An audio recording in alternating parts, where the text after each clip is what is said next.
my God, how good have the talks been so far? It's been so good to see such a good turnout for people to learn about science. I don't think I've seen this many nerds in one room since the last time I went to Comic-Con. Really fun. So, time to sort of break the ice so you guys can learn a bit more about me. So, my name's Kira. I'm a Leo. And you can probably tell what my favorite color is. It's yellow.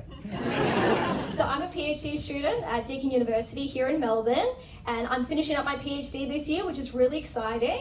Thank you. If you want to know how it's going though, you're going to have to ask my therapist. So my main area of study is in allergy and asthma, as you can see up here. This slide also helps to highlight the two things that I complain about most in my day-to-day life as well. But I don't just study the conditions themselves, I focus more on the triggers for these particular conditions, and in particular, this stuff. Probably already hear a couple sniffles in the room from that. So I'm interested in pollen, but more specifically how the environment impacts pollen and better ways that we can develop technology to detect pollen in the air. And how I do that is not, be a basic scientist and work in a lab, because that's boring, I'm cool. I get to do all the fun stuff. I get to develop, all these fun sensors. I get to work with fancy microscopes. I get to stare at a screen for hours on end doing statistics, while also working in a lab. Semantics out of the way. You guys are here for some comedy. But I'm going to have to pause it right there because it's time to talk about something serious. Something that probably affects everyone in this room. 1 to 5 Australians are diagnosed with a debilitating chronic condition that affects both men and women from all age groups and costs the Australian economy up to $30 billion. You or a loved one may be diagnosed with seasonal allergies. Yes, us hay fever sufferers know how hard life is, especially when you're allergic to being alive. A disease with no known remedies. Made worse by the most difficult task possible, going outside. They should really award us a Medal of Bravery every time we step out the door, especially during spring. But we don't stay silent, mostly because we don't stop complaining about it. And when we're not complaining, we're sneezing. My friends and family know that is true, especially for me. But pollen can't just be annoying, it can actually also be very dangerous. And no, I'm not talking about dad sneezes. I'm talking about something else. Thunderstorm asthma. You can tell from the warning sign it's pretty bad. So for those who don't know, thunderstorm asthma is a severe condition that is triggered by a high amount of allergens in the air during a thunderstorm. But to better explain it, I've taken the time to put together a super scientific diagram for all of you. Here it is. You can tell I've spent a lot of time on it. So basically what happens during a thunderstorm is it will suck in a high amount of allergens in the air and then break it up into tiny little pieces. And then those highly concentrated pollen fragments are then pushed out at ground level where unsuspecting hay fever sufferers or asthma sufferers will breathe those in, suffer from an asthma attack, and die. But why am I talking about thunderstorm asthma if I'm talking about allergy? Well, it's pretty obvious. If you have asthma, it's a high risk factor for suffering from thunderstorm asthma. But you can also suffer from thunderstorm asthma if you're not currently asthmatic. You can suffer from it if you have hay fever, if you've had childhood asthma, even if you've never been diagnosed with asthma in your life yet. And if you have both asthma and hay fever, you're fucked. But don't worry guys, you can breathe a sigh of relief because thunderstorm asthma events are incredibly rare. They only happen under specific conditions and not every thunderstorm will result in thunderstorm asthma. So, and then suck that sigh of relief back in because we live in Melbourne where it is both very common and very bad. So not only is Melbourne the allergy capital of the world, we are also the epicenter of thunderstorm asthma. And that is really due to, don't celebrate that.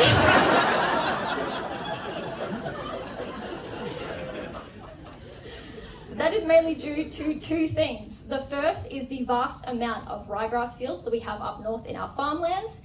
And the second is the weather in Melbourne being extremely crazy and changing as frequently as my hair colour does. This isn't all of the colours I've done, by the way, it's all over 5. But yes, as I said, Melbourne is the world epicenter. We've actually had the most thunderstorm asthma events in the entire world compared to any city or country, which, as I was saying before, is not something you want to be winning. But we know Melbourne very much as Melburnians. We know that we have to find something to be competitive at. And this is probably the only contest that we're going to be winning ever since we lost our 7-year win streak to Vienna for most livable city.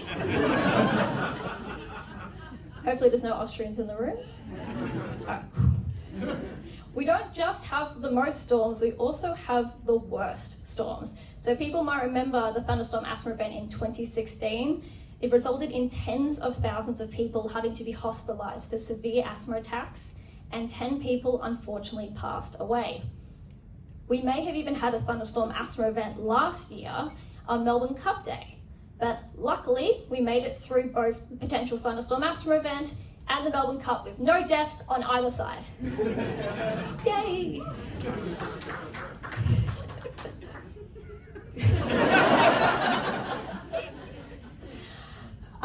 The interesting thing is, though, about all these thunderstorm asthma events is all of these hospitalizations from asthma and even the deaths could have been avoidable if we just had a better way of detecting if there was pollen in the air and if a thunderstorm asthma event was coming. But you're probably thinking, all these events were recent, we haven't had the time to develop that tech. Wrong.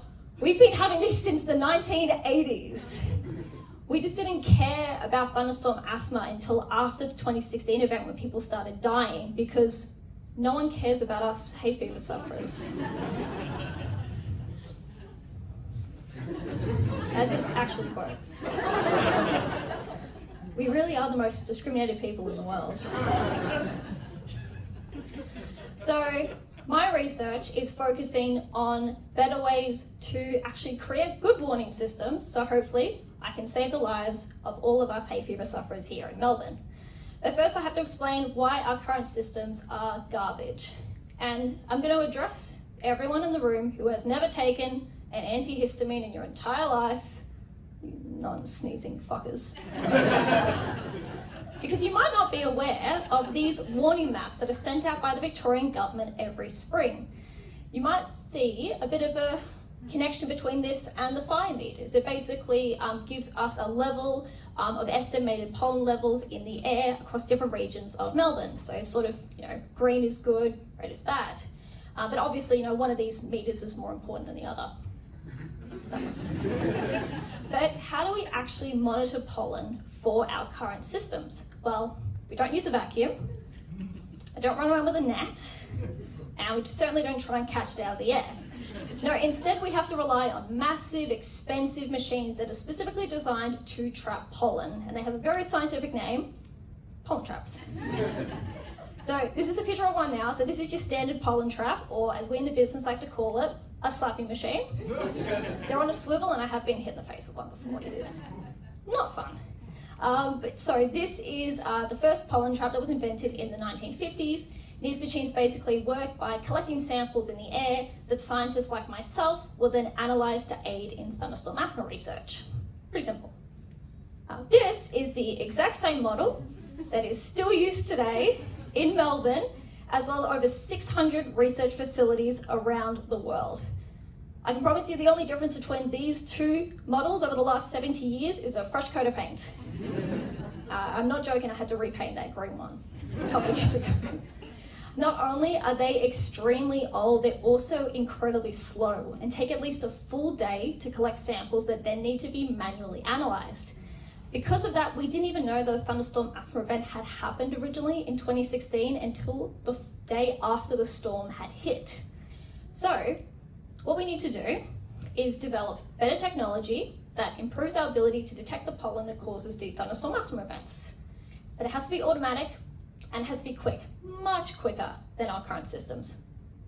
No, scratch that. It has to be real time because we can't miss another thunderstorm asthma event because we need to save lives. Simple. Right?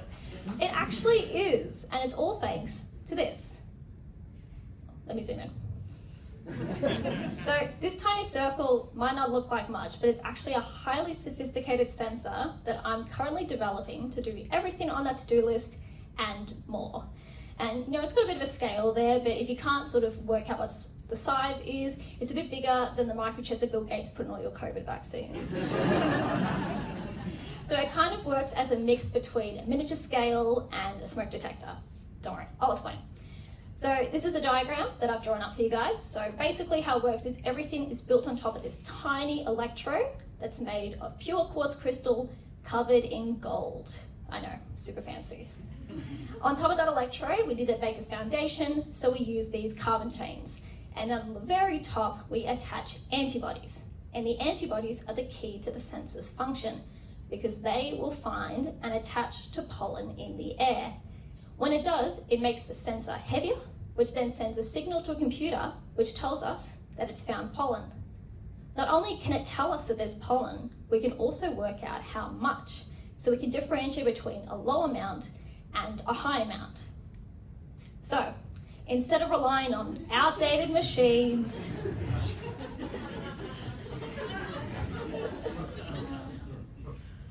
you can tell I had a lot of fun with that one.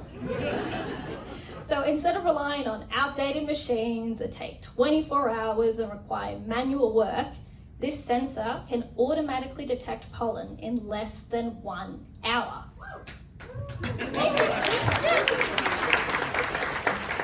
Pretty proud of it. So not only will this significantly shorten our current detection periods for our warning systems, but it will provide an actual effective real-time warning system for thunderstorm asthma that will hopefully save lives.